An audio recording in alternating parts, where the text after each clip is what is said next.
समाजकार्य news YouTube चॅनेलला subscribe करा आणि परिसरातील ताज्या घडामोडी सर्वात आधी बघण्यासाठी बेल आयकॉनला क्लिक करा।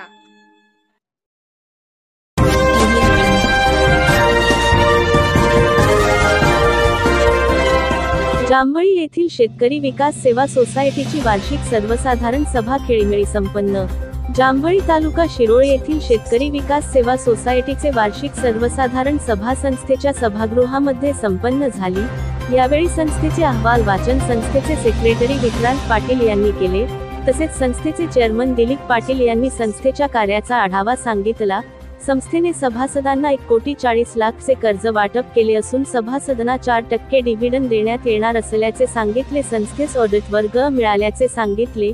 यावेळी सामाजिक कार्यकर्ते बाबगोंडा पाटील व नांदणी सहकारी बँकेचे व्हाईस चेअरमन नदाफ साहेब, संस्थेचे संचालक धोंडीराम गायकवाड, जिल्हा परिषद माजी सदस्य लक्ष्मीबाई पाटील, जांभळी ग्रामपंचायतच्या माजी सदस्य इंद्रायणी यादव यांच्यासह संस्थेचे सर्व संचालक सभासद मोठ्या संख्येने उपस्थित होते। सभेचे प्रास्ताविक गोविंद गायकवाड सर यांनी केले। सर्वांचे आभार। दादासो खोत यांनी मानले। समाज कार्य न्यूज साठी जांभळीहून दत्तात्रय कदम। सोसायटीची 33वी सभा त्या सभेसाठी उपस्थित असलेले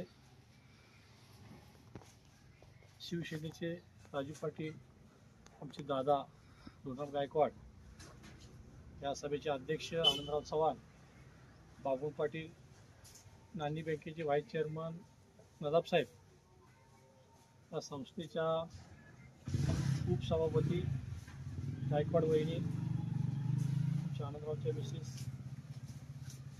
चव्हाण, आत्ताच जी पूजा झाली बाळू शिरगावे त्यांच्या पत्नी बाळासाहेब शिरगावे, इंद्रायणी, आणि या संस्थेच्या सभेसाठी उपस्थित असलेले सर्व संचालक, सेक्रेटरी दादासाहेब खोत, सगळेच